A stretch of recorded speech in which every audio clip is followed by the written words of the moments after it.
اور نماز بے حیائی اور برے کاموں سے روکتی ہے، اس میں کوئی شک نہیں ہے کہ وہ انسان جو نماز پڑھتا ہے وہ بے حیائی اور برے کاموں سے رک جاتا ہے۔ دیکھیں اتنی جلدی جلدی نماز آ رہی ہے، فجر، پھر ظہر، پھر عصر، پھر مغرب، پھر عشاء، اتنی جلدی جلدی نماز آ رہی ہے کہ واقعی ایک انسان توجہ اگر نماز کی طرف رکھتا ہے، اس کی توجہ گناہ کی طرف کیسے جائے گی؟ اب وہ نہیں رک رہا گناہ سے، اپنے طریقے کو تو چیک کرے نا۔ اس کا گلا خراب ہے، وہ سپروفلوکسسن بھی کھا رہا ہے، وہ زیراٹیک بھی کھا رہا ہے، اینٹی ہسٹامین بھی لے رہا ہے، وہ کف سرپ بھی پی رہا ہے، لیکن گھر آ کے ٹھنڈ کے اندر اوپر سے کوئی کپڑے نہیں پہن رہا، سخت گرمیوں میں اے سی کھول کے شرٹ اتار کے نیچے لیٹ رہا ہے۔ مجھے بتائیے کیا وہ دوائیاں کام دیں گی؟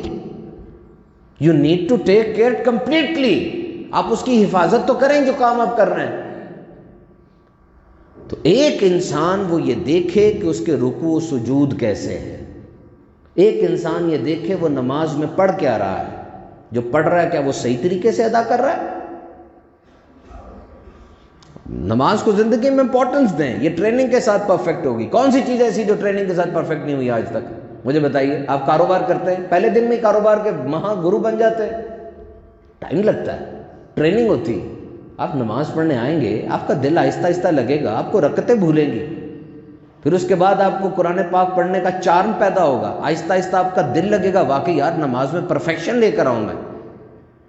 اب جاگنگ کر رہے ہیں، جاگنگ سوٹ سے بو آ رہی ہے، اور اسی طریقے سے وہ پجامہ جاگنگ سوٹ کا پہن کے نماز کے لیے آپ کھڑے ہو جاتے ہیں۔ اب سوچئے کیا وہ جاگنگ سوٹ پہن کر آپ اپنے ماموں کی شادی پہ جائیں گے؟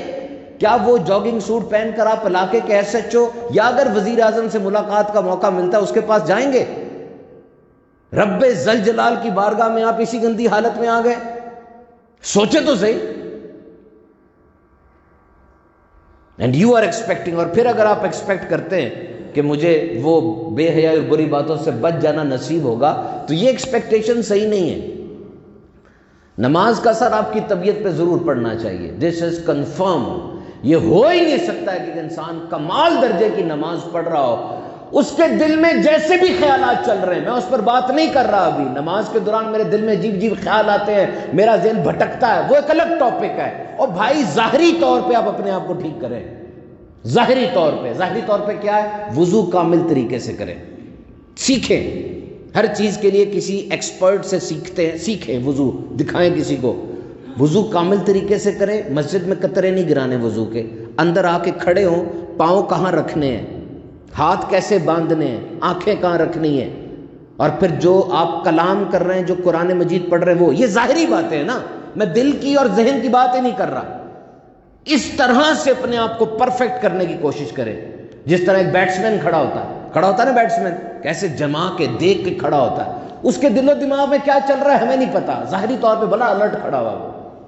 You need to be alert. اور جب آپ کے ظاہر پہ اتنی توجہ طاری ہو جائے گی نا، باطن پہ توجہ خود بخود طاری ہو جاتی ہے۔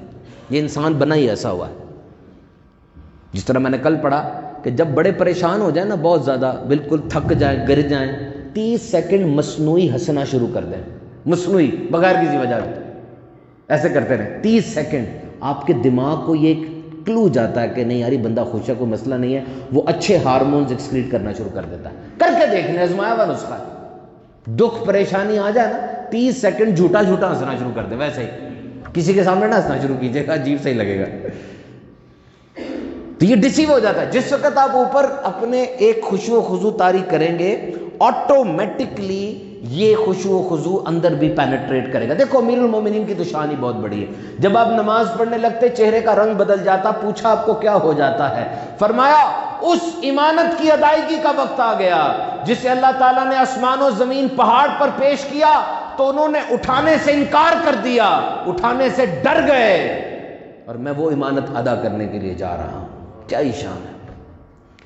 تو میرے محترم سامعین کرام، نماز کے دوران خشوع و خضوع یہ ایک بہت اہم ٹاپک ہے، اور نماز کے دوران جب بھی آپ کھڑے ہوں زور لگائیں، کوشش کریں کہ میں نے لازمی جو ہے خشوع و خضوع اختیار کرنا ہے، موڈ تبدیل کرنا ہے۔